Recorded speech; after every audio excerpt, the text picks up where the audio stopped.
me gustaría, se acaso, desde a nosa perspectiva de traballar con mulleres maiores e tamén, sobre todo, con mulleres emprendedoras no ámbito rural, me gustaría aportar outras fendas ou sinalar outras fendas. Antes falaba da oportunidade de trascender o espacio, pero tamén o espacio é unha fenda cando falas do digital. Esa persona que ten un negocio no rural e que quere facer que se faga visible, o ten que facer esa persona e ten que aprender e non ten onde aprender, polo tanto o espacio é un problema porque non tes no teu entorno onde aprender. Se queres que alguén che faga unha página web, a encontras online facilmente, pero ao lado da túa casa non o vas a encontrar. Esa persona que ten que facer a publicidade do teu negocio, yo tens que explicar por teléfono para que despois o meta a configuración. Quero dicir, o espazo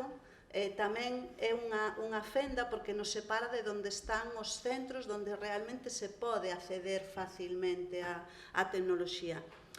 O tempo que tes que dedicar a poñerte en internet, en redes sociales, a facerte visible, se tú tes unha explotación e tes que estar todo o día xa pendiente das vacas, de non sei que, non sei quanto, en que tempo faz? O sea, ao final son cargas de tempo non só no noso sector, sino entendo que tamén en outros hai sectores onde é obvio que invertir en esa visibilización a través das redes, a través da tecnoloxía, é importante para nós tamén, pero non o tes computado no teu proxecto de negocio inicial, senón que é un tempo que tes que engadir a maiores para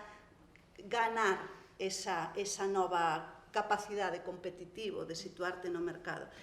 E despois hai unha fenda no rural que vai mellorando co tempo, menos mal, pero que sigue sendo obvia, que son as cousas físicas, as infraestructuras físicas de comunicación.